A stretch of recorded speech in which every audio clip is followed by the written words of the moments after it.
Origami is the Japanese art of paper folding. The word origami comes from the word oru, which is the Japanese verb to fold, and kami is the Japanese word for paper. And you put those together and that's where we get the word origami. Now today paper is pretty much everywhere and easy to get. We even live in a town where there is a factory, a paper mill that produces reams and reams of paper every day. But in the 6th century, when Japanese monks brought paper to Japan, paper was not common. And these monks started folding paper and started the tradition of origami.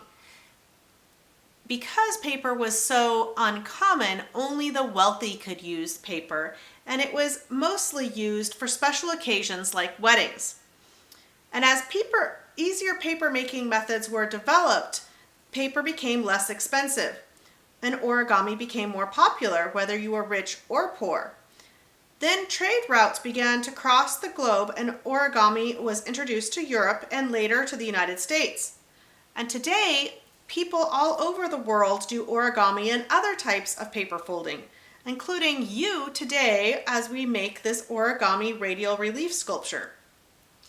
The name for this is the origami relief sculpture, and origami comes from the fact that we're using these folded paper shapes.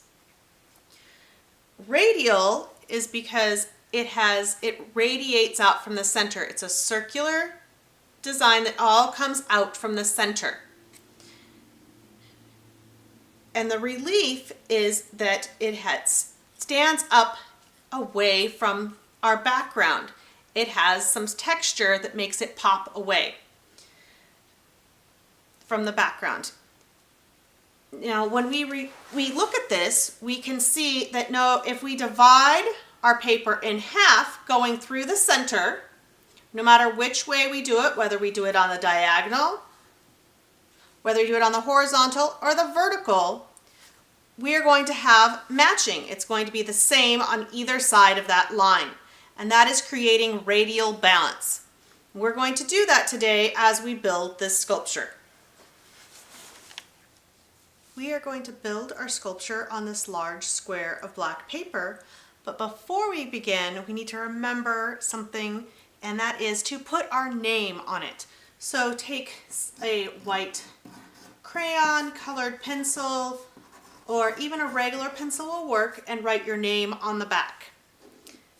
And then you're going to turn it over, and we are going to create some guidelines for where to place our pieces later when we make our sculpture.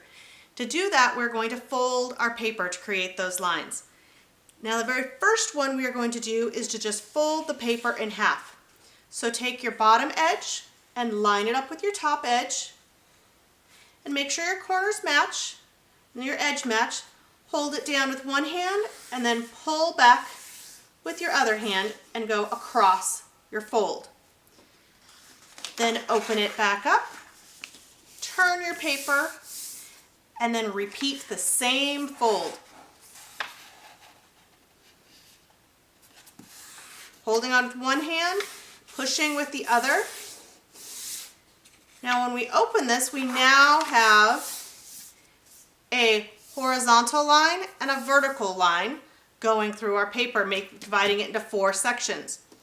But today we're going to do a few more sections. We're going to turn it so that our square of paper is shaped like a diamond, and we're going to take corner to corner. So take your bottom corner, fold it up so it lines up with your top corner, hold with one hand, pull back and across.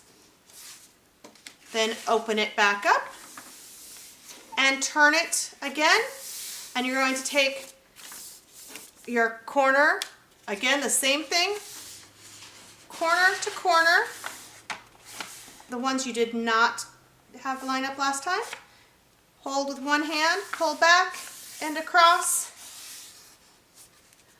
so that when you open this up, you now have a horizontal line, a vertical line, and 2 diagonal lines all meeting here in the center. And we will use these sections as guidelines when we're placing our pieces on our sculpture.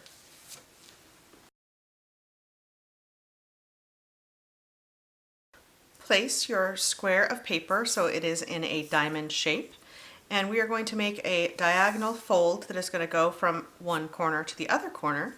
And to do that, we are going to take the top corner and bring it and line it up with the bottom corner. Hold tightly to those two pieces and then take your other hand and just push it back and then across to make tight folds there. Then the next step is to open it up and again place it in a diamond shape, but this time having that diagonal line that you just created to be facing up and down. And we are going to bring this corner into this line. So hold at the tip and pull it in and line up that edge with the line you just created. And then push down to make those nice crease lines. And the other side, you're just going to repeat the process again. So hold at the tip and bring in that edge to there and just keep pulling and then push down. Now you don't want these lines, these edges overlapping, you just kind of want them touching. And that is the kite fold.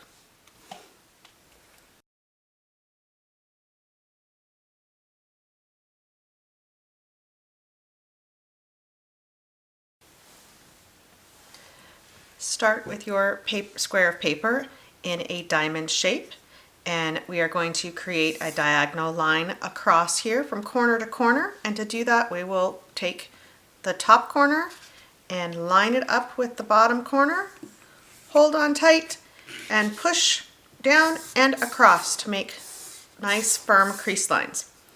Now we are going to make sure that we have our opening here at the bottom, and we are going to take this corner and bring it to this corner.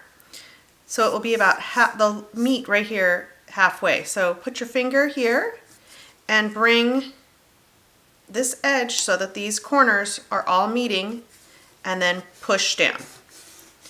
And then repeat the process on the other side. So hold there, and we're going to bring this corner down here. And again, having these edges touching, not overlapping, and push down. And there we have it.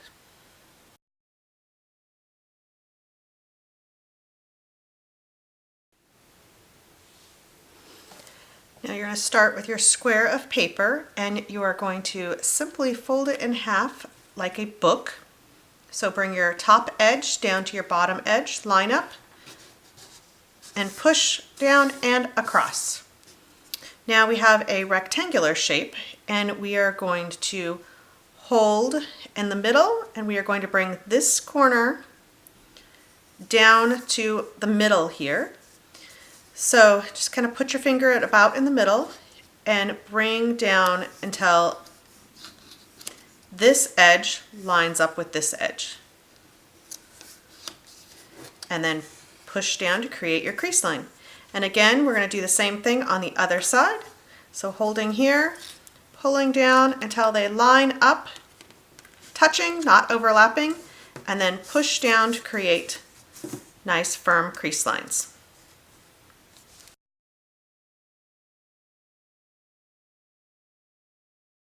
This is our most tricky fold. It has a few more steps than the last ones, but it has a lot of the same ones that you've already learned. And we're going to start by making that diagonal fold across here. So start with your square of paper in a diamond shape and bringing top point to bottom point and line them up.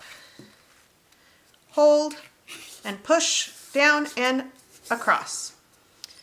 Now we are going to open that up, and we are going to repeat the process by taking this one here down to here.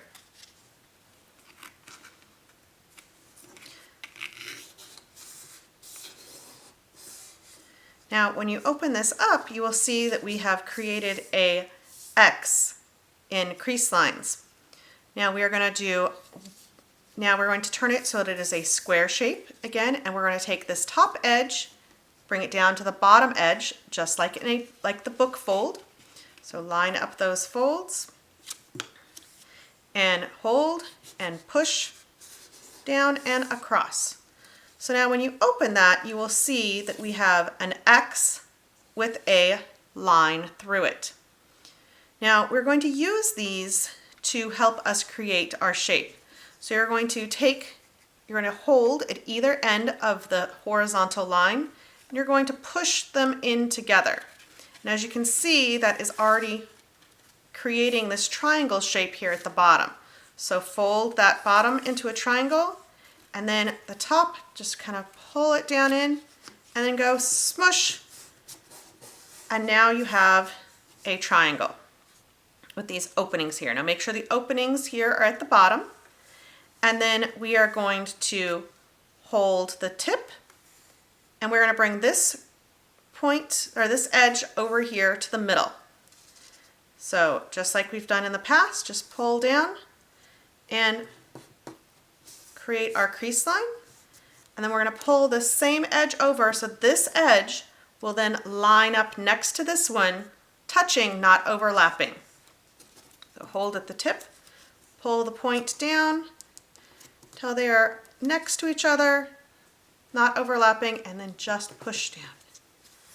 And there we have it. There's our last shape. As we start to build our radial sculpture, we can first try out just a few pieces and see whether we like the look.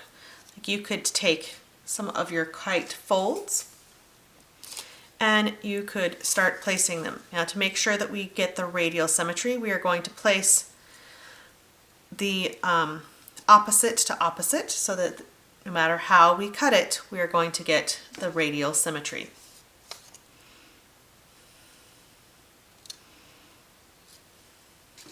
So you could continue placing just the simple kite folds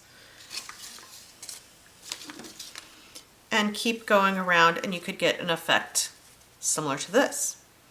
Now, if you could choose to, instead of putting your kite folds this way, we could place them this way, and it would create a different look.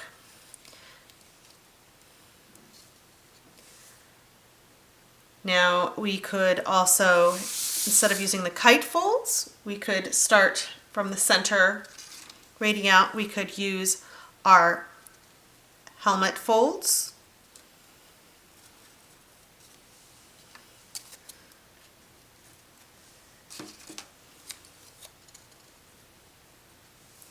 And you get this shape here. Now you could also obviously place them the other way if you chose.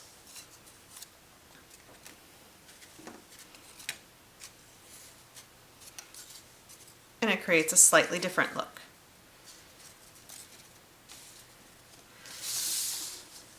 Now again, you could use a different fold together. You could use the samurai fold and start creating something that looks like this. So I encourage you to just place your pieces down to kind of decide what you would like. And then you can keep placing your different folds radiating out from the center, and remembering to repeat your patterns so that it keeps that radial symmetry going. And just kind of keep playing with it until you are happy with how it looks. And then you can begin to glue your pieces down.